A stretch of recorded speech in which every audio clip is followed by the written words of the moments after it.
잠시 저 기도를 드리고 시작하겠습니다. 사랑이 많으신 하나님 아버지, 이 시간 저의 더러운 모든 것들 보지 마시고 이 시간 저를 온전히 주님께서 쓰시는 통로가 되게 인도하여 주시옵소서. 이 10일과 공부를 하는 동안 성령 하나님께서 저희 마음을 주장하여 주시고 또 이곳에 모인 모든 우리에게 성령 하나님의 감동하심이 함께하여 주시옵기를 사랑과 은혜가 많으신 주 예수 그리스도의 이름으로 간절히 기도드리옵나이다. 아멘. 네, 10일과 새 언약의 성소, 원래는 제가 하는 게 아니고 최성현 장로님께서 하기로 했었는데 일이 생기셔서 저에게도 이렇게 넘어오게 됐습니다. 그래서 열심히 준비한다고 준비하긴 했는데 많이 부족하네요. 같이 한번 10일과 새 언약의 성소에 대해서 한번 진행하도록 하겠습니다. 네, 기억들은 다시 한번 같이 읽어보도록 하겠습니다. 시작.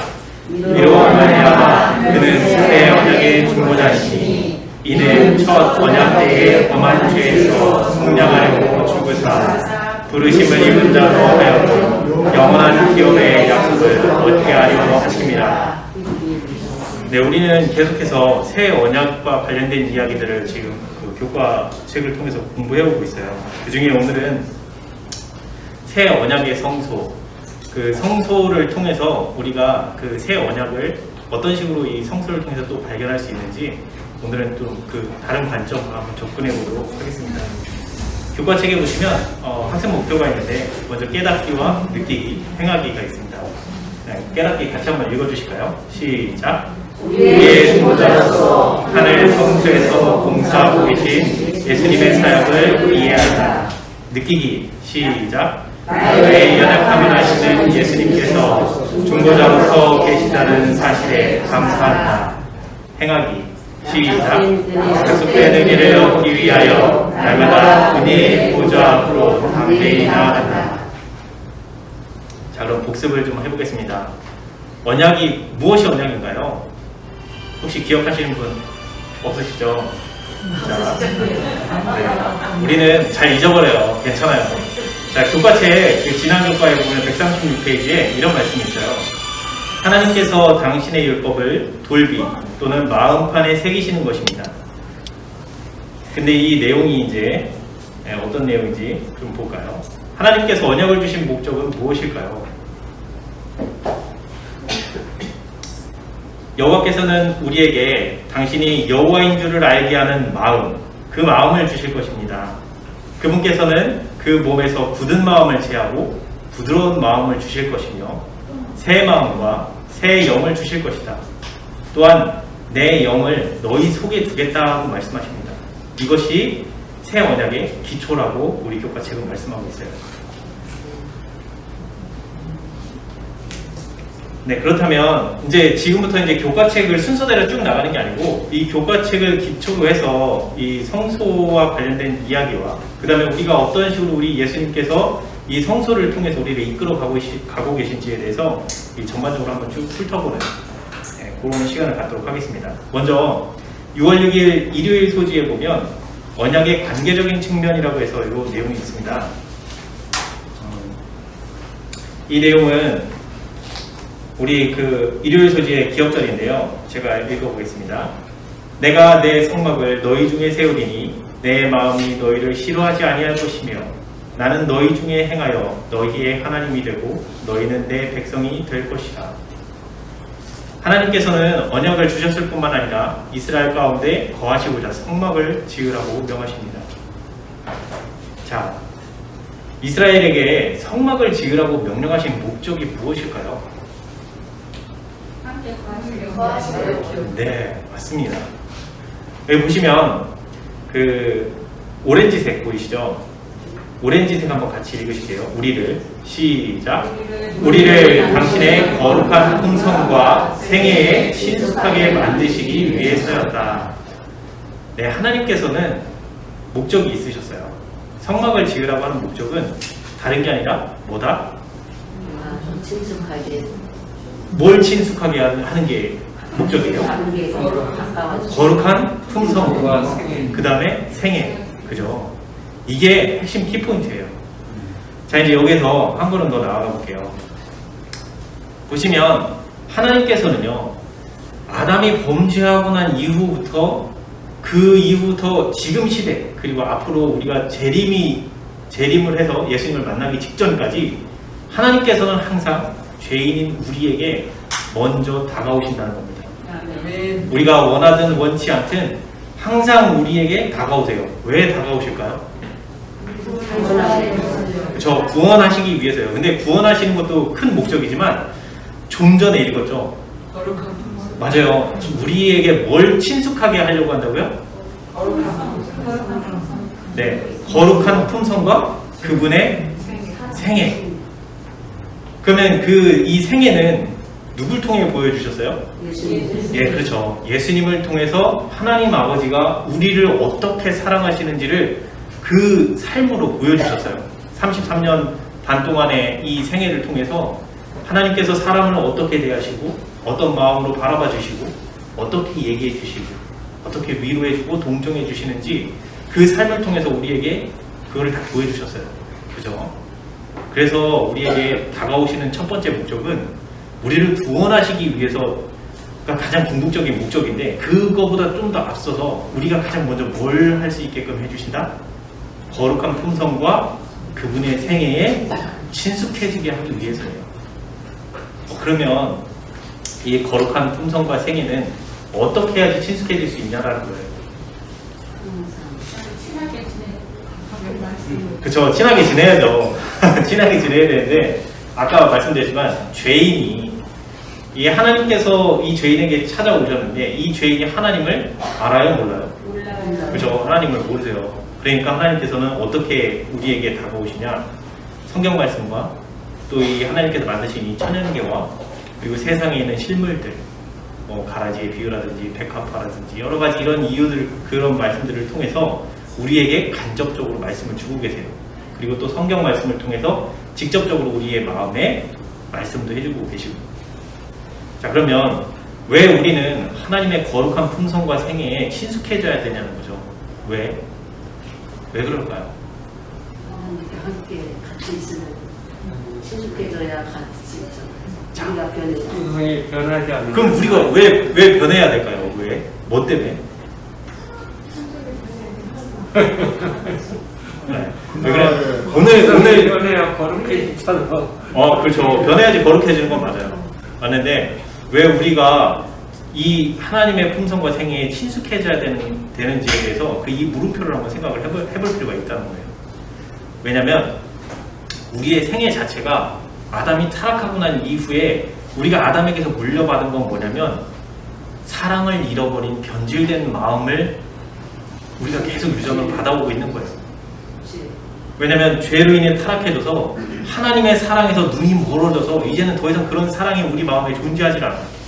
그래서 우리는 이 죄된 품성을 타고난다고 보시면 돼요. 그래서 그냥 우리는 태어나자마자 이 죄 가만히 내비두면 알아서 죄 가운데 살다가 멸망할 수밖에 없는 그런 존재예요. 그래서 우리는 이 하나님을 알고 찾아서 배워야 되는데 우리 스스로가 그걸 할 수가 없다는 거예요.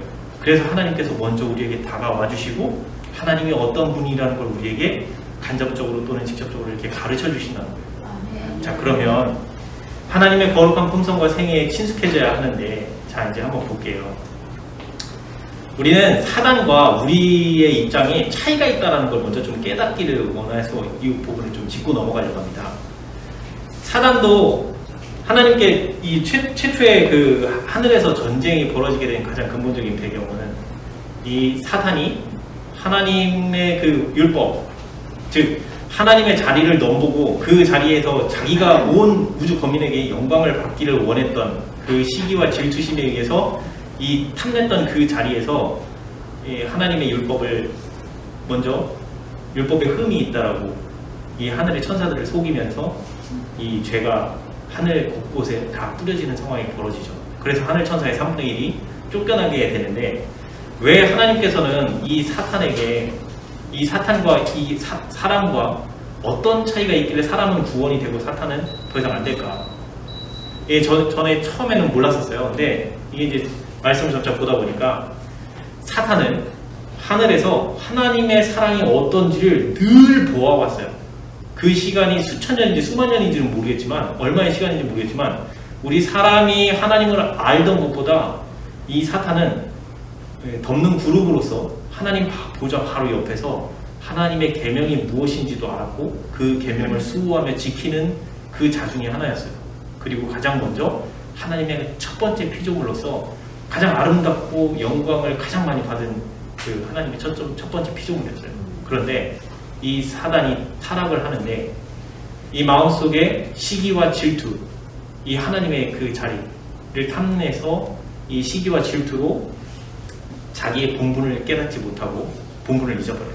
자기가 하나님에 의해서 창조됐다라는 거, 자기가 이렇게 아름답고 지혜로운 건 다 하나님께서 주신 것인데 그걸 까먹고 거기서 일을 저지르고 결국에는 하나님을 넘보는, 그래서 하늘의 천사들을 속이는데 어떻게 속였어요?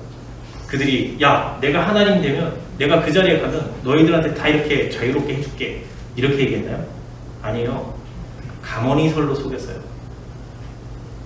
어떻게 가모니설로 속였냐면 몇 마디 말을 던지면서 이 사람이 또는 그 천사가 그 생각이 날 수 있도록 유발을 하면서 그렇게 속였어요.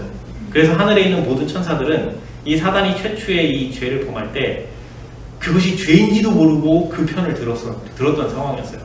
그러면서 나중에는 이제 하늘에서 쫓겨나기 직전에는 그것이 죄라는 걸, 하나님의 율법을 범하고 있다는 것을 이제 하나님께서 그걸 완전히 드러내시기 위해서 하늘에서 쫓아내시고 곧바로 멸할 수도 있었지만 멸하지 않으셨어요.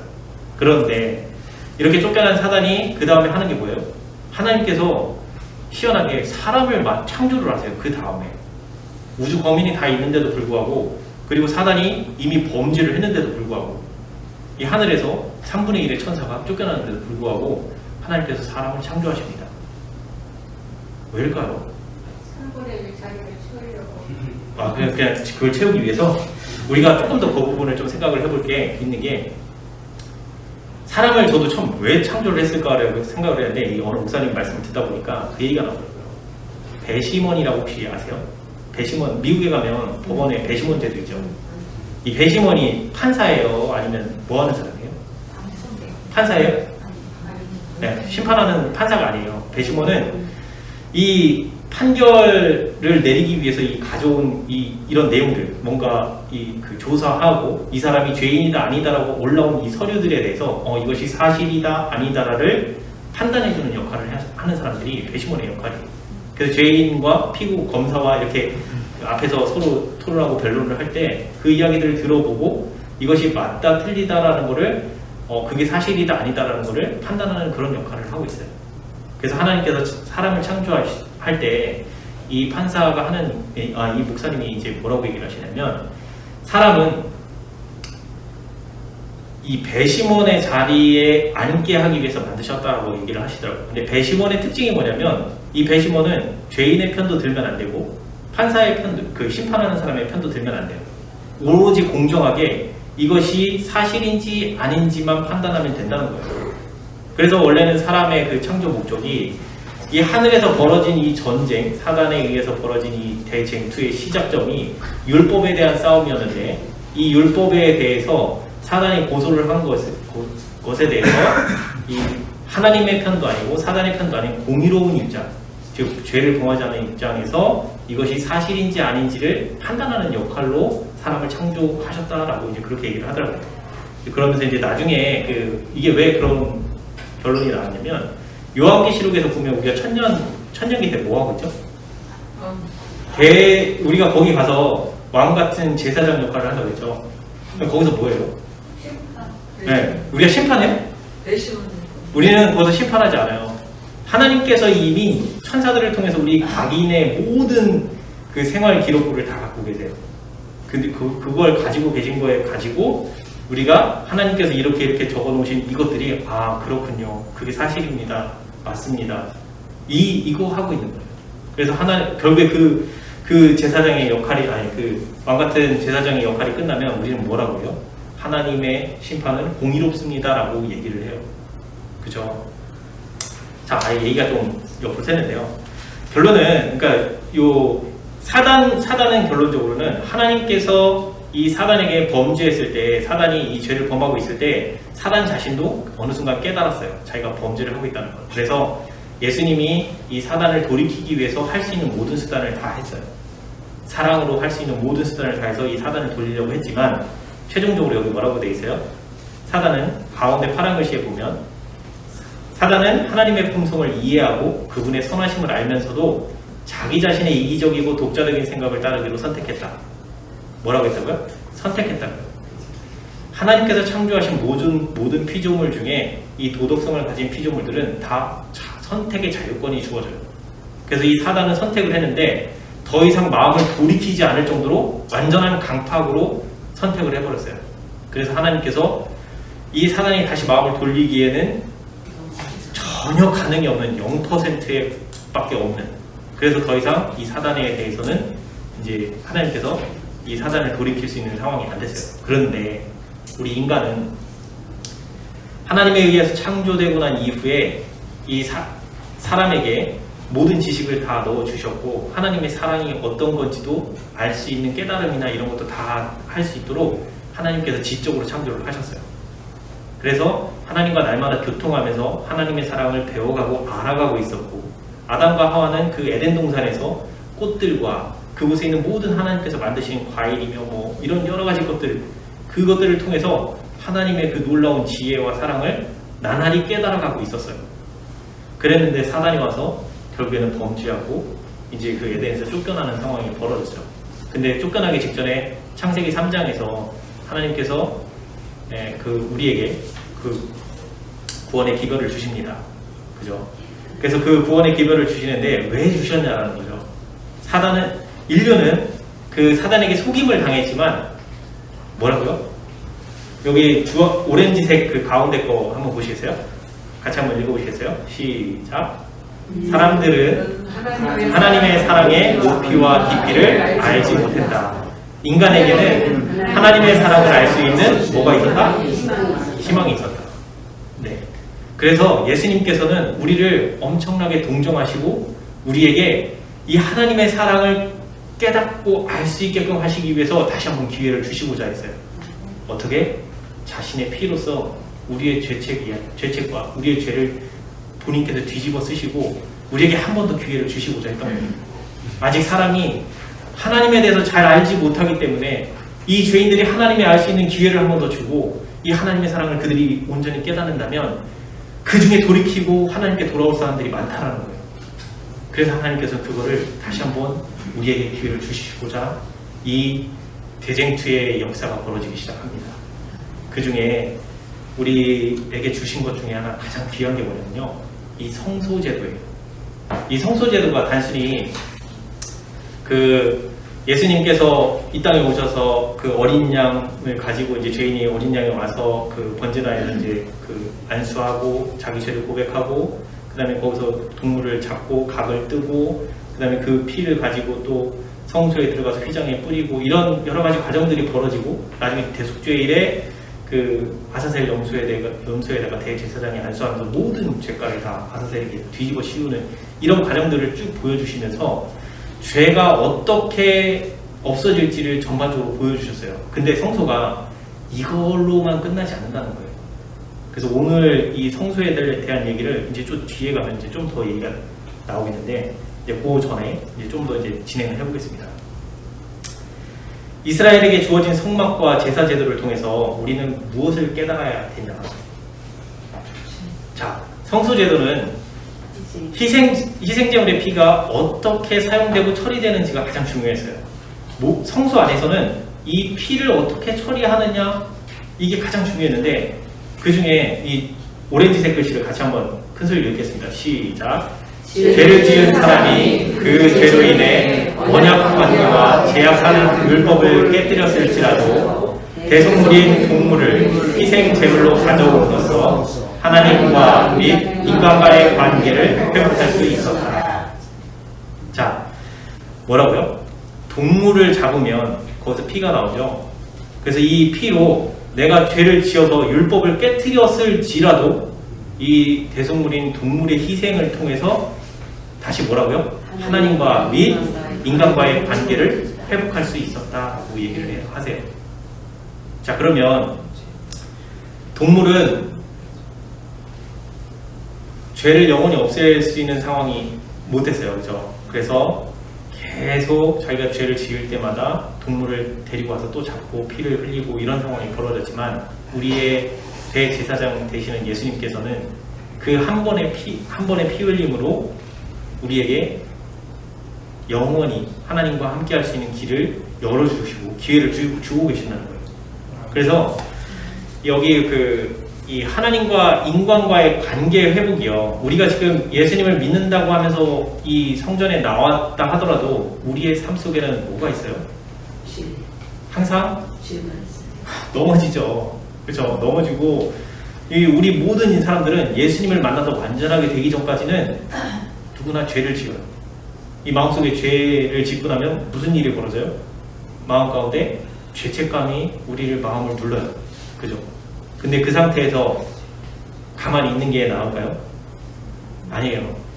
우리는 바로 그 상태에서 기도를 드리면 돼요. 왜? 여기 지금 나왔죠? 율법을 깨뜨렸을지라도 뭐라고요? 대속물인 동물을 희생 제사로 했지만 우리는 이제 더 이상 동물을 잡을 필요 없어요. 예수님께서 이미 십자가에서 보혈을 흘려주셨기 때문에 그 한 번의 피 흘림이 영원히 우리에게 적용되는 거예요. 그러면 우리는 죄책감이 느껴지고 뭔가 내가 죄를 지었다라고 생각이 들면 그 즉시 우리는 뭐 하면 돼요? 기도하면 됩니다. 기도하면 하나님께서는 언제든지 우리의 기도를 들어주시고 받아주십니다. 그리고 그와 동시에 뭐가 된다고요? 하나님과 및 뭐라고요? 인간과의 관계가 회복됩니다. 그러니까 내가 드리는 기도가 얼마나 내 마음의 진정성을 가지고 이 지은 죄에 대해서 그 회개하는 마음으로 진짜 통렬한 그 마음으로 하나님께 기도를 드렸을 때 하나님과의 관계는 그 즉시 회복됩니다. 그 즉시 회복됨과 동시에 우리에게는 또다시 하나님의 보호의 손길로 우리가 둘러쳐진다는 거예요. 자, 그러면 죄인이 어떻게 하나님께 간합될 수 있는가, 여기에 대해서 조금만 더 깊이 한번 살펴보겠습니다. 처음에 파란색 글씨 한번 같이 읽어봐 주시겠어요? 시작. 자기 심령에 처참한 빈곤을 느끼는 사람, 다시 말해 자기 자신에게 선한 것이 전혀 없다는 것을 깨닫는 모든 사람들은 예수님을 바라봄으로 의와 능력을 발견할 수 있다. 네, 여기까지 하겠습니다. 자, 자기의 심령에 처참한 빈곤을 느끼는 사람, 이게 우리 성경에서는 바리새인과 누구의 기도요? 세리의 기도. 그 둘의 차이가 뭐였죠? 자기를 자복하는 사람과 드러내는 것 같아요. 맞아요. 그러니까 자신의 마음에 정말 내가 이 지은 죄 때문에 통렬히 회개를 하고 다시는 그 죄를 짓고 싶지 않아서 하나님께 간절한 마음으로 기도드렸던 그 세리의 심정과 자기가 정말 잘하고 있다라고 자기 의의를 높이던 사람과 이 극명한 차이가 있어요. 근데 여기서 우리 첫째 줄에서 본 것처럼 우리가 하나님 앞에 나오기 전에 우리의 심령은 전부 다요 바리새인과 똑같아요. 내가 죄인이라고요? 저 교회에 오기 와서 첫 발을 내딛고 이 재림교회에 오기 전까지는 제가 죄인이라는 사실에 대해서 납득할 수가 없었어요. 세상적인 관념으로만 바라보기 때문에. 그런데 성경 말씀을 펴고 점차 읽어나가면서 내 마음의 동기까지 보신다 하시는 그분의 말씀을 읽어나갈 때 나의 양심은 깨어나기 시작하면서 내가 죽을 죄인이라는 사실을 점차 알게 되고, 그러면서 점차 저의 마음은 어떻게 해야지 구원을 얻습니까? 라는 간절한 마음으로 바뀌어갑니다. 그때의 그 심령이 여기서 말하는 이 처참한 빈곤을 느끼는 사람, 그리고 또 우리가 그리스도인으로서 살아가면서 죄짓고 넘어졌을 때 다시 그 죄를 짓고 싶지 않을 때, 그리고 죄의 그 쓰라린 결과를 맛보고 정말 통안의 눈물을 흘릴 때 우리는 늘 이런 심정이 될 수 있습니다. 근데 그 중간에 그 파란 글씨로 되어 있는 부분 같이 한번 읽어보겠습니다. 시작.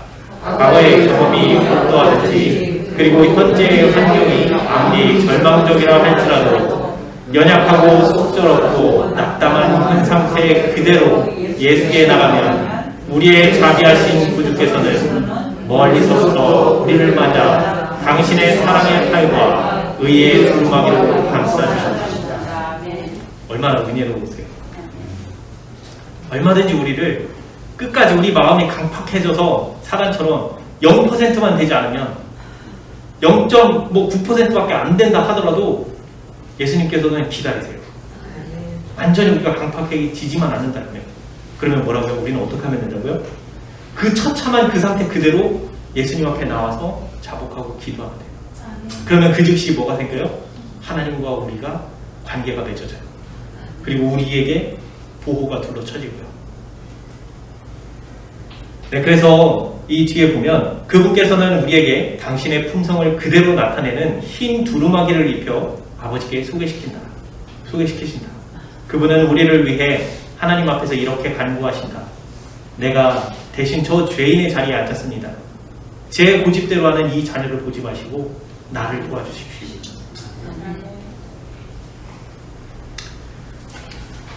사람은 죄로 인해서 매우 타락했지만 자기 스스로 순결해질 수 없어요. 성경은 이미 말하고 있어요.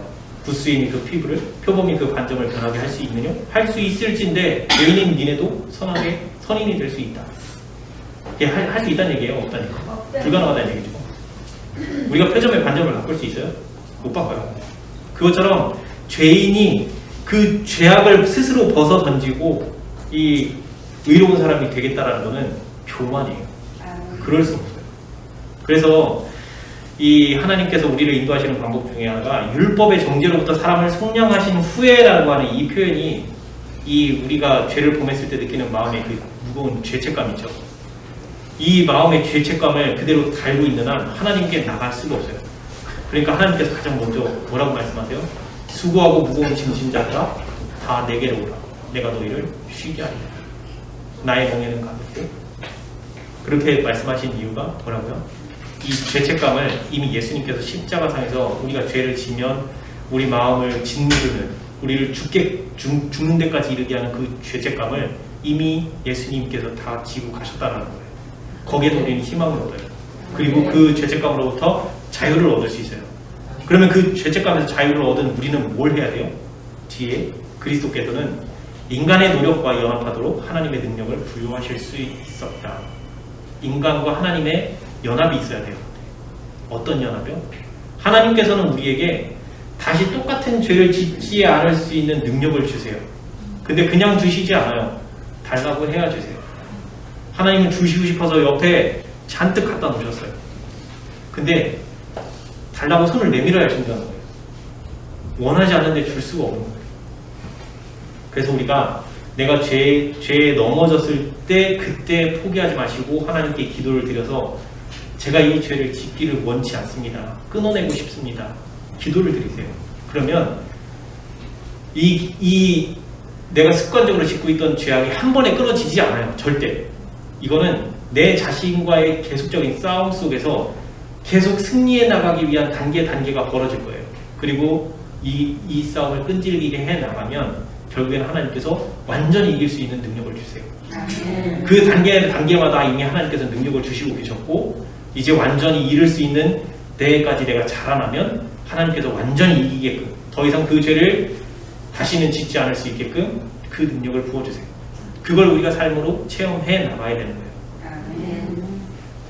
자, 그러면 예수님을 따르고자 결심한 사람들은 어떻게 살아야 하냐? 자, 하늘에서는 사람의 가치가 하나님을 알 수 있는 뭘로 본다? 마음의 역량에 따라서 평가된다. 누가 하나님의 사랑을 얼마나 더 깊이 알고 그걸 마음에 담고 삶으로 드러내면서 실천을 하고 있었느냐. 이것이 하나님께서 그 사람을 평가하는 기준이라고 보시면 돼요. 그래서 하나님께서는 모든 기능이 하나님의 뜻을 따라 움직이도록 사람을 창조하셨습니다. 그분은 언제나 사람의 마음을 당신의 마음과 연결시키고자 하십니다. 왜냐하면 우리 보고 뭘 하라고 하셨죠? 율법은 크게 두 가지라고 하셨어요. 그죠? 가장 첫 번째는 하나님을 사랑하는 거고 두 번째는 뭐라고요? 그렇죠. 내 이웃을 사랑하라. 근데 사랑이신 하나님을 먼저 알고 사랑할 줄 알아야 하나님의 그 사랑을 내가 이제는 마음으로 품고 알았기 때문에 다른 사람을 사랑할 수 있는 마음의 능력이 하나님께로부터 주어지는 거예요. 결코 이 사랑을 하나님의 사랑을 깊이 바라보지 못하면 어느 누구도 사랑할 수 없어요. 내 가족이고 아무리 내가 잘했던 사람이라 할지라도 조금만 밉게 하면 벌써 마음에 일을 받아요. 그게 우리 인간이에요. 그래서 우리는 하나님께 대한 더욱 밝고 더욱 분명한 견해를 갖게 되는데 어떻게 해야 바라볼 그거를 가능하다고요? 그 옆에 주황색 글씨 여기 끝에 보면 가운데 끝에 보면 뭐라고 돼 있어요? 예수를 바라봄으로써 뭐라고요? 우리는 바라봄으로 변화된다는 거예요. 이게 과학적으로도 증빙이 됐어요. 사람이요, 그 EBS 다큐멘터리인가 어디에서 그 방송에 나왔었는데 내가 무엇을 바라보고 있느냐를 나도 모르게 배우고 있다는 거예요. 그러니까 이게 원숭이 실험으로 나온 건데 원숭이에게 이 맛있는 땅콩을 자꾸 줬어요. 그 땅콩을 줘놓고 그 다음에 이 원숭이를 철장에 옆에 가둬놓고 여기 이제 또 다른 원숭이를 한 마리를 데려왔어요. 그리고 이 원숭이에게는 쳐다보게끔만 했어요. 그리고 이 또 다른 원숭이에게 땅콩을 줍니다. 그리고 갇혀있는 이 원숭이의 머리에는 그 뇌파를 측정하는 기계를 달아놨었어요. 그래서 뇌파가 어떻게 바뀌는지를 한번 검사를 했더니 신기한 게 뭐냐면 처음에 이 철장에 갇히기 전에 자기가 땅콩을 먹어봤잖아요. 그때 먹었을 때의 뇌파와 자기는 갇혀서 못 먹고 있는데 남이 먹는 걸 봤을 때의 뇌파가 동일했답니다. 무슨 얘기냐면 신기하다. 내가 바라보고 있는 걸 똑같이 나도 모르게 우리는 배우고 있다는 거예요. 이해가세요? 그래서 이제 좀 뒤에 가서 또 얘기가 나오지만 우리가 늘 하나님 말씀을 가까이 하고 우리가 읽고 마음에 새겨야 되는 첫 번째 이유가 뭐예요? 그 말씀 안에서 비춰지는 예수님을 통해서 비춰지는 사람에 대한 그 사랑, 그리고 하나님에 대한 사랑, 이걸 자꾸 바라볼 때마다 그 사랑을 나도 점차 깨닫고 알아가진다는 거예요. 나도 모르게. 그게 성령의 역사가 그렇게 우리에게 다가오고 있는 거예요.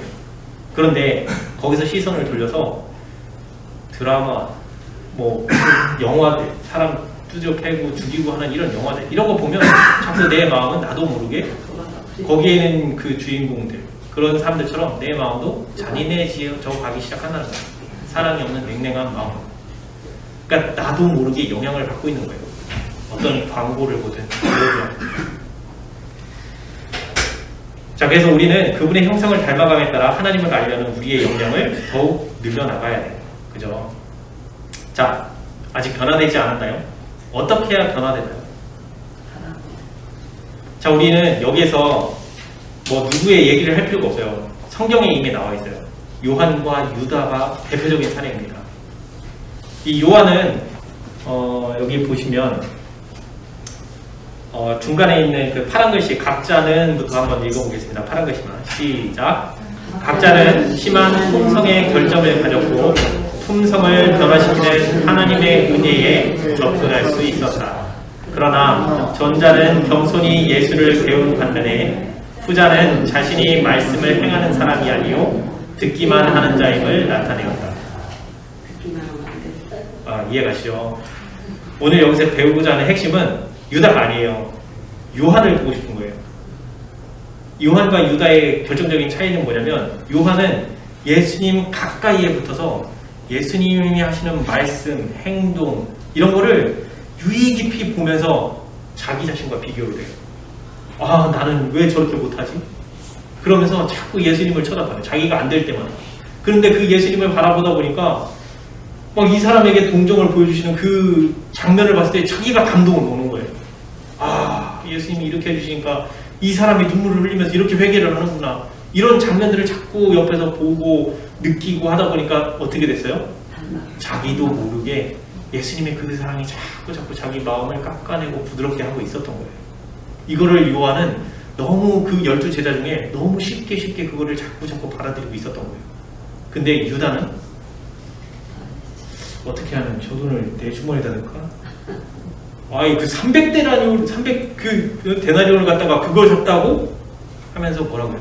자기 주머니 채울 생각, 어떻게든 돈을 좀 자기 호주머니를 가져올 생각, 이 생각으로 꽉 차 있었던 사람이에요. 옆에서 예수님을 늘 따라다녔고 봤고 했지만 늘 말씀을 들었고 그 행하는 모습도 옆에서 봤어요. 그럼에도 불구하고 전혀 변화가 일어나지 않은 이유가 뭐예요? 그는 말씀을 자기 자신과 부딪혀서 자기 자신과의 싸움을 전혀 하지 않았어요. 그냥 듣기만 하고 양심이 찔려오는데도 불구하고 내 이익과 내 하고 싶은 것만 더 추구했던 사람인 거예요. 우리는 늘 그래요. 이게 유다의 이야기만이 아니에요. 근데 우리의 그런 기본적인 우리의 습성을 뒤로 하고 우린 누굴 보자는 거예요? 요한처럼 예수님을 바라보자는 거예요. 늘 말씀 속에서 비춰지는 그분의 사랑. 하나님께서 예수님을 통해서 보여주시는 사람에 대한 동정과 친절과 사랑과 우리를 항상 언제든지 어떤 죄악이 있더라도 우리가 돌아오기만 하면 받아주시는 너그러운 사랑. 그 사랑에 우리가 감화되고 감동될 때마다 내 마음이 나도 모르게 바뀌어간다는 거예요. 그래서 항상 그리스도와 교제한 결과는 요한의 생애를 변화시켰고, 그래서 은혜의 능력은 그를 항상 변화시키고 뭐 한다고요? 성화시킨다고. 성화가 별거 뭐 어려운 뜻으로 받아들이실 필요가 없어요. 늘 말씀에 그 사랑을 마음에 계속 느끼면서 그 감동이 계속 그 감동을 느끼고 싶은 거예요.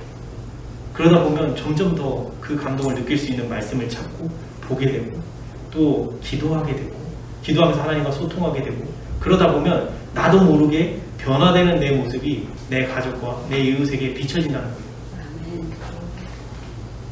사람은 어떻게 죄인이 되어가는가, 이것도 좀 잘 살펴볼 필요가 있어요. 보면 첫 번째 줄 한번 같이 읽어볼게요. 시작. 그리스도인이 공공연하게 죄를 범하기 전에 세상에 알려지지 않은 준비 과정이 오랫동안 마음속에서 진행됐다. 그리고 하나님의 형상으로, 거기 시작. 하나님의 형상으로 지음을 받은 자들이 금수와 악마처럼 타락하는 데는 뭐라고요? 시간이 걸린다는 거예요. 그래서 희한하게도 타락하는 거와 은혜 받고 구원받는 게 동일해요. 뭐라고요? 그 뒤에 오렌지 글씨로 뭐라고 돼 있어요? 바라봄으로 우리는 변화를 받는다. 근데 그 뒤에 뭐라고요? 불순한 생각들을 품음으로 인간은 한때 그가 미워하던 죄를 좋아하도록 그 마음을 길들일 수 있다. 이해가 돼요? 왜 우리가 이 구약 성경 말씀을 보다 보면 그 발람 선지자 같은 경우 하나님과 소통까지 하고 있었던 선지자였어요. 그죠? 근데 발락의 이 사신들이 돈 가지고 와가지고 이스라엘을 저주해달라고 그 얘기를 왔을 때 발락이 그거에 넘어가서 쫓아갑니다. 근데 거기서 발람이 뭘 놓치고 있던 거예요? 하나님을 계속적으로 바라보고 있던 거를 놓친 거예요. 그 하나님을 바라보던 시선을 세상 재물, 나의 부, 이기심 이런 것들이 들어와서 이 하나님을 바라보던 시선을 놓쳐버리니까 이제 전에 미워하던 죄를 좋아하게 되어버렸고, 그러면서 돈을 사랑하고 이런 마음으로 바뀌어서 나중에는 하나님의 선지자에서 오히려 하나님 백성들을 죄짓게 만드는 이런 엄청난 일을 저지르고 합니다. 근데 이 시작이 뭐라고요? 바라봄으로써 달라진다는 거예요. 그러니까 우리가 무엇을 바라보고 살아가고 있느냐가 내 삶을 지금 결정하고 있다는 거예요. 자, 거기 밑에 보면 오렌지 글씨로 한 번 더 볼게요. 바라봄으로, 읽음으로 뭐가 일깨워진다고요? 그 앞에 안목의 정욕과 부패한 정욕이 그렇게 일깨워진대요. 그리고 마음은 더욱더 저열하게 낮아지고 정욕을 일깨우는 광경들을 뭐함으로? 생각함으로. 바라보고 생각한다는 게 이게 나눠진 게 아니에요. 내가 바라보면 그 즉시 생각이 일어나요. 우리 인간의 뇌는 옆에서 누가 키워드 한마디만 딱 던지면요 벌써 자동으로 머릿속에 내가 원하지 않아도 생각이 막 돌아가요. 이 원리를 잘 생각해보면 사탄이요 하와를 망가뜨리게 만든 배경 중에 하나가 뭐였냐면 그 생각을 유도하는 키워드를 던진 거예요. 이해가세요? 사람이 사탄에게 망가지는 결정적인 이유 중에 하나가 뭐냐면 사단이 넣어주는 이 생각을 우리 속에 끊임없이 우리 생각을 넣어요. 근데 사탄만 넣어요? 하나님도 같이 넣고 계세요. 우리 양심을 통해서 무슨 생각이 들어왔을 때 이건 아닌데 라는 생각이 드는 즉시 기도를 드리셔야 돼요. 왜? 무슨 생각을 하느냐 여기에 지금 나와 있잖아요. 어떤 생각을 내가 품고 있느냐에 따라서 내가 완전히 타락한 하나님께서부터 멀어지는 삶을 살 수도 있고 하나님과 가까운 하나님의 아들로서의 삶을 살 수도 있는 거예요. 그게 뭐의 시작이다? 바라보고 생각하는 거에 의해서 결정이 난다는 거예요. 그게 우리의 매일매일의 삶에 쌓여가면 그것이 우리의 품성을 만들어낼 거고 그 결과로 우리가 구원을 받든지 멸망을 당하는 그런 상황이 벌어질 겁니다. 그래서 파란 글씨로 한번 보면 맨 처음에는 그런 이 바라봄으로 일깨워지고 그 다음에 그런 생각을 품음으로 쾌락을 얻게 되고 그 이후로 불결한 상상이 계속 이어지면 도덕적인 부패를 일으킨 다음에 이 도덕적인 부패에 더 빠져들면 정욕에 빠지게 되는 상황이 벌어져요. 그리고 난 다음에 그 다음에 뭐라고요? 짐승의 단계로 끌어내리게 되면 그 이후로 거의 멸망으로 빠지는 단계로 간다는 거예요. 그래서 빨간 것이 뭐라고 되어 있어요? 같이 한번 빨간 것이 한번 큰 소리로 읽겠습니다. 시작! 불순한 생각을 암시하는 것들을 읽지도 말고 보지도 말라. 왜 이 문구가 있는지 이해가시죠? 그래서 이게 쉽지는 않아요. 지금 우리 현대사회를 살아가고 있는 우리들 유튜브 참 어렵습니다. 이거 정말 위험한 양날의 칼이에요. 근데 우리는 거기서 잘 선별해서 우리가 정말 거기서 진주를 발견할 수 있는 말씀들을 우리가 분별해서 들으면 돼요. 자, 이제 대제사장의 하늘봉사인데 우리의 대제사장께서는 여기 오렌지색 그리스도께서부터 거기 한번 그 밑에 있는 오렌지색까지 같이 한번 큰 소리로 읽겠습니다. 시작! 그리스도께서 지상에 계실 때 얼마나 사랑이 많으시고 용서가 많으셨으며 사람들을 잘 받아주셨는지를 생각해보라. 예수 그리스도께서는 당신의 고난으로 말미암아 이루신 완전한 의를 가지시고 하나님 앞에 서서 우리 죄의 용서를 주장하신다. 근데 거기 파란 글씨가 더 키포인트예요. 큰 소리로 한번 더 읽겠습니다. 시작! 하늘아버지께서는 그대의 결함 있는 품성을 보지 않고 나의 온전함으로 옷 입은 그대를 보신다. 그렇습니까? 하나님께서는 이미 우리에게 모두 다 죽은 죄인이라 너희는 죽었다라고 선언을 하셨어요. 그러면 그분께서 이 마지막 날 그 지금 우리 조사 심판이 이루어지고 있는 이 심판의 때에 하나님께서 우리에게 기대하는 게 뭐냐면 단 하나입니다. 우리는 늘상 죄만 지었어요. 그런데 이 복음을 받아들이면서 우리 삶에 변화가 일어나기 시작합니다. 이 죄를 끊으려고 노력하며 울며 기도하고 씨름하고 그러면서 점차점차 이 사람의 마음이 변해가면서 그 죄악들이 그 사람의 삶에서 하나하나 끊어져가는 이런 기록들이요. 그 조사 심판의 책에 기록이 되고 있어요. 특히 지금 우리가 살고 있는 이 시대의 사람들은 예수님 아마 제가 봤을 땐 살아서 맞이할 가능성이 높아요. 지금 때가 거의 다 왔기 때문에. 그러면 지금 우리에게 남아있는 유일한 희망은 뭐냐면 내 삶 속에서 변화되어가고 있는 이 삶의 기록들이 정말 죄를 끊어내기 위해서 하나님과 열심히 기도로 소통하며 나의 이 쓰라린 죄악의 이 결과들 때문에 맨날 쓰라린 상처받는 이 상처들을 끊어내기 위해서 하나님과 열심히 소통하고 기도하고 그렇게 하고 있는 그 기록들이 생명책에 기록됐을 때 하나님께서는 그거를 너무 기뻐하시고 더욱더 우리가 끊어낼 수 있게끔 힘을 주시고자 이 마지막 심판이 있는 거예요. 그래서 갑자기 생각이 나요. 그 목사님 그게 어느 성경책이죠? 여호수아 대제사장을 그 저기 하던 불에서 꺼낸 그슬린 나무가 아니냐 갑자기 생각이 나요. 네?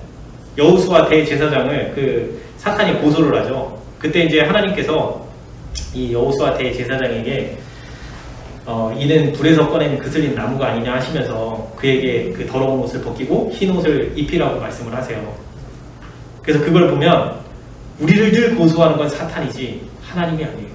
하나님은 우리의 옹호자시고 우리를 보호하시고 구원받게끔 하시고자 정말 우리를 위해 노력하시는 분이세요.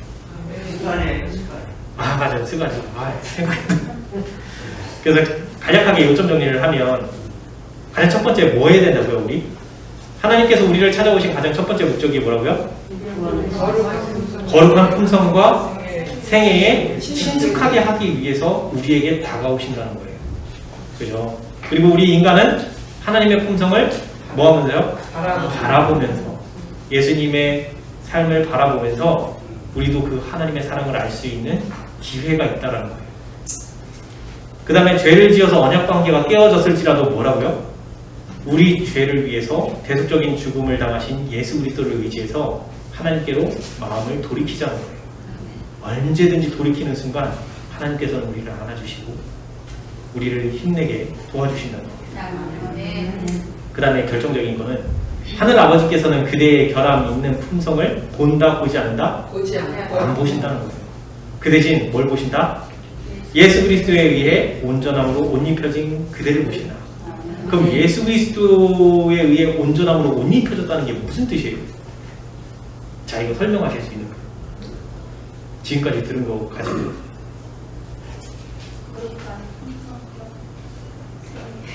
자, 이게 항상 그래요. 저도 이런 말씀을 들으면 그리스도에 의해 온전함으로 옷 입혀졌다. 그게 뭘 말하는 거지? 이게 또 모호할 때가 있어요. 근데 지금까지를 가만 보면 그 옷을 입는다는 게 뭐예요? 결국에는 나 자신과의 이 내 죄짓는 죄악의 습관을 하나님께 기도드리며 그 능력을 구해서 나에게 이 악한 생각을 넣어서 하나님을 바라보게 하는 쪽에서 사탄을 바라보게 만드는 이 싸움을 내 안에서 지금 하고 있다는 거예요.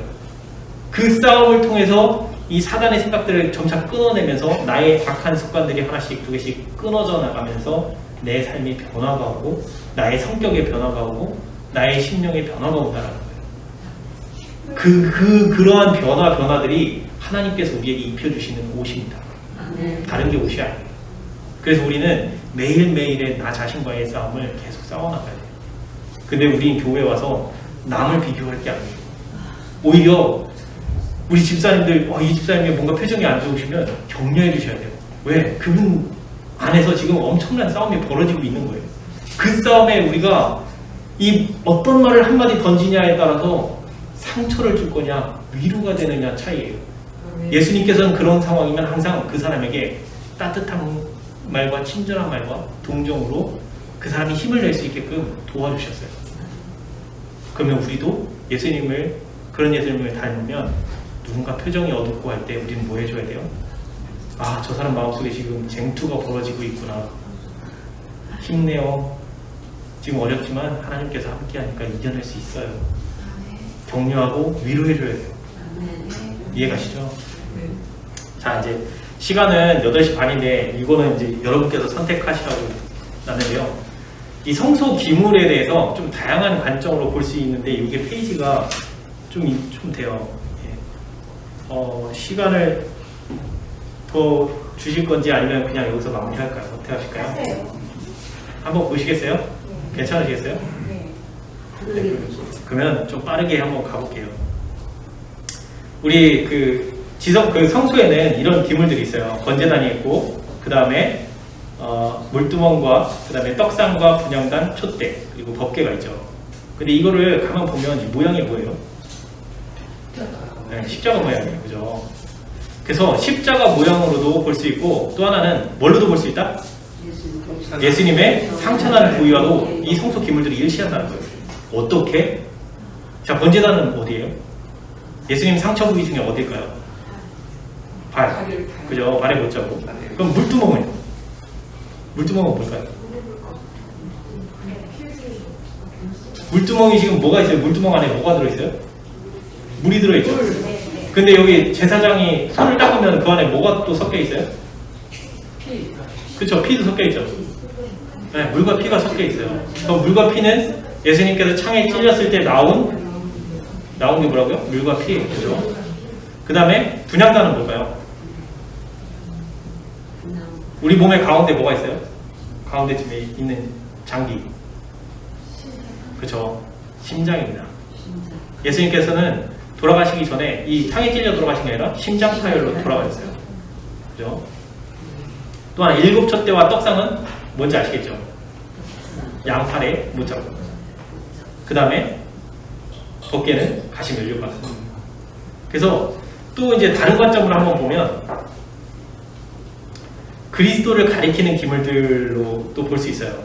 그래서 이걸 보면 번제단은 어린 양이신 예수님을, 그리고 물두멍은 생명수이신 예수님을, 그리고 분향단은 중보자이신 예수님을 상징하고요. 일곱 촛대는 뭐예요? 그쵸, 세상의 빛이신 예수님을. 떡상은 그쵸, 생명의 떡. 네, 맞습니다. 그 다음에 법궤는 인간이 되신 말씀이신 예수님을 나타냅니다. 자, 또 다른 관점으로 한번 보겠습니다. 이번에는 출애굽에서 구원의 순서를 이 또 성소 기물 관점으로 또 볼 수도 있어요. 번제단은 맨 처음에 6월절이죠. 6월절 어린 양을 잡고, 물두멍은 어디일까요, 그러면? 네. 그렇죠. 홍해 침례를 받은 거예요. 그리고 떡상은 뭘까요? 만나. 아, 예, 맞습니다. 그럼 분향단은 뭘까요? 요게 조금 어려우실 거예요. 요거는 예수님께서 이스라엘 백성들을 끌고 나온 목적이 제사장 나라가 되게끔 하시고자 했어요. 그래서 이거는 분향단과 연관이 있다고 보시면 됩니다.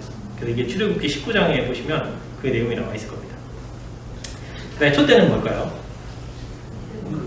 네, 이스라엘을 제사장 나라로 삼으신 가장 근본적인 목적은 하나님의 사랑을 드러내는 그 세계의 빛이 되기 위해서 이스라엘을 불러내신 거예요. 저걸 필요할 때 어떤 사람은 교회를 상징한다고 하더라고요. 아, 네네. 촛대의 그 상징적인 의미가 또 교회에도 여러 있어요. 가지. 네. 법궤는 시내산에서의 율법을 선포를 하시는 거죠. 그 다음에 또 다른 관점으로 보면 그리스도께서 걸어가신 길을 이 성소 기물들로도 볼 수 있습니다. 자, 번제단은 뭐라고요? 번제단이 왜 여기 마구간 동물이냐면, 번제단에 와서 희생제물이 뭐예요? 동물이죠. 양이 될 수도 있고, 그 소가 될 수도 있고, 염소가 될 수도 있고, 그죠? 그 다음에 물두멍은, 그쵸, 침례. 그 다음에 떡상은, 이게 시험을 받을 때, 자, 떡상과 분향단과 촛대가 있는데, 요 세 가지는 예수님께서 광야에서 시험 받을 때 다 겪으셨던 길이에요. 떡을 바꾸라는 게 있었고, 또 하나는 뛰어내리라. 그러면 뛰어내릴 때 네가 하나님께 기도하면 구해주시지 않겠냐. 그 다음에 네가 나에게 경배를 하면 이 세상을 다 주겠다. 세상에 영광을 주겠다. 그 영광이 비친 거죠. 그죠? 그래서 이렇게 이 세 가지가 예수님이 광야에서 시험 받을 때. 그 다음에 마지막 법궤는 율법을 세상에 전파하러 나오셨다는 거예요. 이 과정을 거쳐서. 그리고 또 다른 관점으로 한번 보겠습니다. 그리스도께서 세상에 오신 길이 이 또 성소 기물에 따라서 이 세상에 오셔서 사역을 마치세요. 그럼 어떻게 했나 한번 볼까요? 법궤는 뭐예요? 법궤에 하나님의 뭐가 있어요? 시은? 네, 시은자. 하나님은 이 시은자, 그 하늘에 있는 보좌를 버리시고 이 땅에 오십니다. 그리고 말씀으로 이 세상을 사시고요. 그 다음에 세상에 빛을 주시고자 이 세상에서 사셨어요. 그리고 분향단을 통해서 늘상 하나님과 기도로 매 순간순간을 하나님께 의지하며 살아가십니다. 그리고 침례를 거치시고 그런 이후에 마지막에 십자가에서 돌아가십니다. 그 다음에 또 다른 관점으로 한번 이 성소 기물들을 한번 보겠습니다. 이번에는 그리스도의 승천에 대해서 한번 볼게요. 번제단은 십자가의 죽음 이후에요. 그죠? 십자가의 죽음을 가리키고, 물두멍은 부활을 가리킵니다. 그 다음에 촛대는 우리 요한계시록에 보면 7 촛대 사이에서 사역하시는 우리 예수님을 바라보게 되죠. 그 다음에 떡상은 하늘 만나를 우리에게 매일매일 내려주고 계시다는 거죠. 그리고 분향단은 아직까지 우리의 중보 기도를 해주시고, 이 대속죄의 기간에도 지성소에서 우리를 위해서 마지막 중보 기도를 하고 계시고요. 그래서 최종적으로는 대속죄의 심판을 행하실 것입니다. 또 다른 관점으로 보면 신약 성경의 모형도 이걸로 비춰볼 수 있다라고 얘기를 하더라고요. 요거는 사복음서는 생애와 죽음을 가리키는 거라고 보고 있고, 물두멍은 사도행전, 거기에 보면 성령의 침례에 대해서 얘기를 하고 있고요.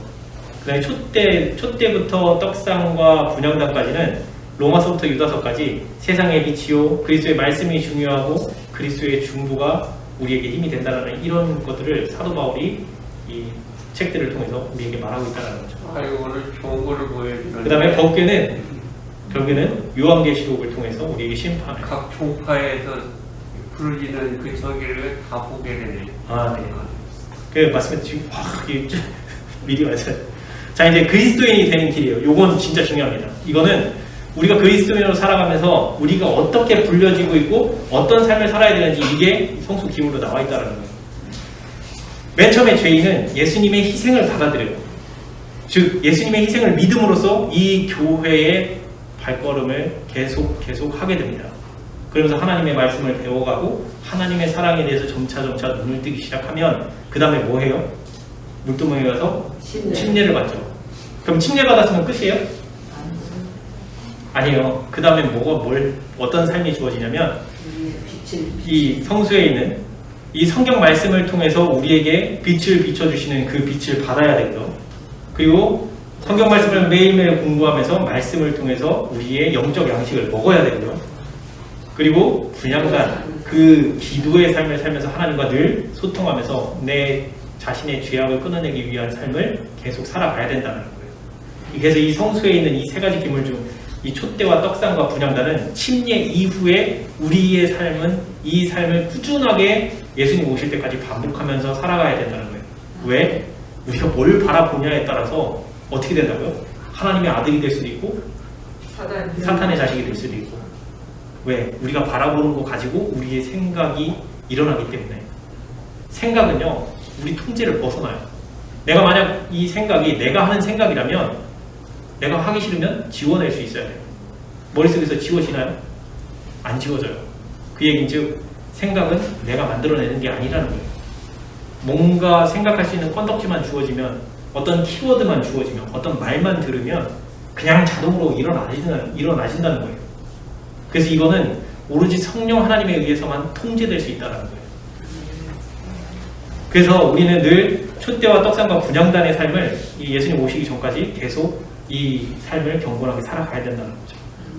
그리고 마지막에 이렇게 이런 삶들을 살아갈수록 점차 이 율법을 기쁨으로 받아들이고 정말 기쁨으로 순종할 수 있는 마음이 차차차차 돼가면서 나중에는 온전히 하나님만 사랑할 수 있는 하나님의 그 사랑을 진심으로 사랑하는 사람으로 바뀌어진다는 거예요. 나도 모르게.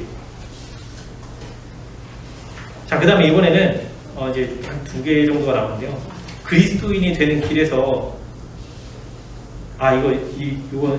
여기서 한 가지만 더 바라보면 그 우리가 번제단에 나올 때는 사탄이요 한 얼마나 배치될까요? 번제단으로 나가지 못하게 하려고 예수님의 희생을 못 믿게 하려고 사탄이 얼마나 그러니까 뭐 수치는 자 10명이라고 칠게요. 10명의 사탄의 군대가 이 번제단에 못 보게 예수님의 희생을 못 받아들이도록 막아요.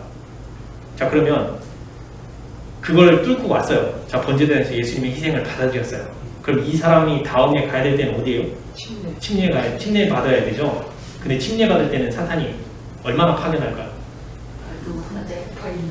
번제단보다는 더 많은 부하들을 파견할 거예요. 그죠? 그러면 그 다음 떡상과 촛대와 분향단에서의 그 삶을 살아야 되는 이 상태는 물두멍보다 더 많아요, 적어요? 더 많아요. 이해가세요? 그러면 우리가 그리스도인으로서 살아간다는 거, 내가 하나님께 나왔고 침례를 받고 난 이후의 삶이 어떤 삶이겠어요? 편안한 삶인가요? 엄청난 쟁투가 벌어질 거예요. 만약에 이게 내가 뭔가 그 예수님을 받아들이고 침례받은 이후에 정말 편안하게 살고 있다. 뭔가 한번 되돌아보셔야 돼요. 내가 말씀과 가까이 살고 있는지 아닌지. 그렇다고 항상 마음이 불편하다는 얘기가 아니라 나 자신과의 싸움이 끊임없이 벌어질 거라는 거예요. 사탄은 나를 너무 잘 알아요. 내가 어떻게 하면 그 죄에 무너지는지, 어떤 죄에 쉽게 무너지는지 잘 알아요. 그렇기 때문에 어떻게 건드려야 될지를 알아요. 거기에 또 넘어질 거냐라는 거죠. 근데 내가 예전에는 예수님을 만나기 전에는 수도 없이 넘어졌는데 그게 넘어진다라고 생각을 안 했어요. 그게 내 삶이 되었었기 때문에. 근데 예수님을 만나고 그것이 잘못된 길이라는 걸 알고 나서부터 그 삶을 떼어내기까지는 시간이 걸린다는 거죠. 그래서 그 다음에 마지막에 율법에 온전히 순종함에 이르기까지는 엄청난 방해가 있다라는 거예요. 그래서 여기 오리온자예요. 이 오리온자를 가만히 보시면 이렇게도 볼 수 있어요. 이거 뭘 것 같아요? 우리 지성소, 성막. 네, 성막에 요 앞에 여기가 뭐예요? 번제단. 그리고 여기가 물두멍. 여기가 성수의 세 가지 기물. 여기가 법계. 희한하죠. 그렇게 보니까 똑같은 아니 저도 이거 깜짝 놀랐어요. 아 이렇게도 볼 수 있구나. 이게 이 오리온 성자를 바라보는 위치에 따라서 조금씩 모양이 다르긴 한데 이게 요 모양대로 최대한 이게 누군가 찍었더라고요. 그래서 아 이렇게도 볼 수 있구나. 나중에 하나님께서 어디서 오세요? 이 오리온 성자에서 오세요. 재림하실 때. 자 이제 마지막 키포인트가 되는데 자 이 부분은 정말 중요합니다. 진리가 회복되는 순서예요. 이거는 각 시대의 대쟁투를 보시면 거기에 이제 차근차근 그 내용들이 나와요. 먼저 제일 먼저는 떡상이 회복이 됐어요. 누구에 의해서 회복이 됐냐면 존 위클리프가 1300년도에 성경을 영어로 번역하면서 이 성경이 대중화되는 길을 열어요. 그러면서 떡상이 회복이 됩니다. 그러니까 이게 하나님께서요 진리를 지금의 우리 제7일 안식일 예수재림교가 나오게 되기까지 이 순서대로 끌고 오신 거예요. 이 기물들이 회복이 돼야 우리가 최종적인 이 세천사의 기별을 전할 수 있기 때문에 이 진리가 회복이 되게끔 하나하나 끌어오셨어요. 그 과정을 보는 거예요. 그 다음에 번제단을 회복하셨는데 번제단은 누구냐면 마틴 루터. 1400년도에 마틴 루터를 통해서 믿음으로 말미암느니 예수님을 믿음으로 받아들여서 삶 속에 더 이상 이 카톨릭이 주장하는 그 자기 고행 이런 것들을 통해서 구원받는다는 그게 거짓이라는 것을 밝혀냈고 오직 믿음으로만 우리가 하나님을 통해서 구원받을 수 있다는 걸 루터가 개혁을 합니다. 자, 근데 이 루터가 이 개혁을 했을 때 카톨릭에서 이 루터를 뭐라고 했을까요? 루터가 그 당시에 루터에게 주어진 그 기별은 믿음으로 말미암는 의는 그 당시 현대 기별이었어요. 그죠? 그 하나님께서 이끄시는 그 기별이었고 그 현대 기별을 가진 이들에게 카톨릭은 뭐라고 해야 되냐면 최종적으로 이단이라고 선포를 하죠. 그죠? 자, 그 다음에 분향단을 보시면 분향단은 존 칼뱅이라고 하는 사람이 장로교를 통해서 이 기도의 중요성을 발견하고 이 장로교를 설립합니다. 그러면서 이 기도에 대한 게 뭐예요? 분향단이 회복이 됩니다. 그러면 이 존 칼뱅은 이 1500년도에 이 장로교를 설립할 때 무슨 소리를 들었겠어요? 그죠? 누구한테 이단이라고 들어요? 누구한테? 카톨릭이랑? 또? 그죠? 루터교에서 이거 믿겠어요? 자기들이 현대 진리라고 믿고 있는데? 그죠? 그럼 루터교도 이 장로교에게 이단이라는 소리를 하겠죠. 그 다음에 물두멍이 회복이 되는데 1600년도에 존 스미스라고 하는 사람이 이 침례의 성경에서 세례 기존의 카톨릭이 하고 있는 세례는 잘못됐다. 성경에는 침례가 맞다. 라고 해서 침례교를 설립하게 됩니다. 그러면서 물두멍이 회복이 돼요. 그러면 여기도 마찬가지죠. 무슨 소리 들어요? 누구한테? 그죠? 장로교, 루터교, 카톨릭. 여기서 뭐라고요? 다 이단이라고 하겠죠. 그 다음에 촛대를 회복을 하는데 1700년도에 존 웨슬리가 감리교, 전도. 즉 사람은 우리는 이 하나님의 기별을 전도로 빛을 전할 수 있다. 그래서 감리교 그래서 모든 사람들이 세상의 빛이 되어야 한다라고 믿어서 이분이 이제 감리교를 설립을 하는데 역시 뭐라고 듣는다고요? 왜? 그 당시 이 감리교의 빛은 그 당시 현대 진리였어요. 근데 그 이전에 받았던 그 빛을 받았던 곳에서 뭐라고 얘기를 해요? 또 다시 이단 소리를 하겠죠. 그리고 법계가 회복이 되는데 이 법계는 2300주야인 1844년에 드디어 그 재림운동이 미국에서 일어나게 되고 그러면서 우리가 뭘 갖고 와요? 장로교에 있는 기도와 침례와 그 다음에 이 전도, 그 다음에 루터의 믿음으로 말미암는 의, 이런 모든 것들이 다 하나로 합쳐지면서 또 하나 안식일 회복 운동이 또 일어납니다. 그 안식일 회복은 뭐예요?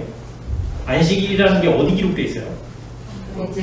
그렇죠. 돌비에 10계명의 네 번째에 차지하고 있죠. 그죠? 그러면서 뭐가 부활되는, 그 회복이 되는 거예요. 10계명은 어디에 있어요? 법궤. 법궤 안에 들어있으니 결국에는 최종적으로 이 법궤까지 이 모든 기물들에 대한 회복이 다 일어나야 비로소 하나님께서 새 천사의 기별을 외칠 수 있었던 거예요. 그래서 1844년이 오기 전까지는 새 천사의 기별을 아무리 외칠 수도 없었고 할 수도 없었던 거예요. 근데 이제는 뭐 해야 돼요? 온전히 외칠 수 있는 시대가 됐어요. 1844년 이후로. 그리고 더 이상 시간도, 이 성경에 나와 있는 예언의 시간도 없고 지금 우리가 살아가고 있는 은혜의 시간인 거죠. 그래서 진리는 뭐예요? 진리는 간단합니다. 노아에게, 우리가 사는 이 마지막 시대 때를 예수님께서 경고하시면서 뭐라고 얘기해요? 노아의 때와 같을 거라고 했어요. 노아가 외친 기별이 뭐예요? 방주로 피하라. 근데 그 방주가 지금 우리에게는 뭐예요? 언약의 방주. 율법에 순종할 수 있다. 그러니 하나님을 믿고 순종하는 마음으로 우리가 회개하고 돌이켜서 이 땅에서 예수님을 온전히 닮은 삶을 살아가도록 회개하고 개혁하라라고 우리에게 주어졌습니다. 그래서 언제요? 더 늦기 전에, 예수님 오시기 전에, 지금 내가 할 수 있는 최선을 다해서 하나님께 기도하며 내가 바라보고 내가 무엇을 생각하는지를 잘 생각을 해보면서 그게 뭔가 나를 잘못된 곳으로 이끈다 그러면 바로 말씀을 펴세요. 말씀을 펴시고 하나님께서 우리를 어떻게 사랑하시는지를 더 깊이 바라보시길 바랍니다. 네. 이상으로 말씀을 마치겠습니다. 네.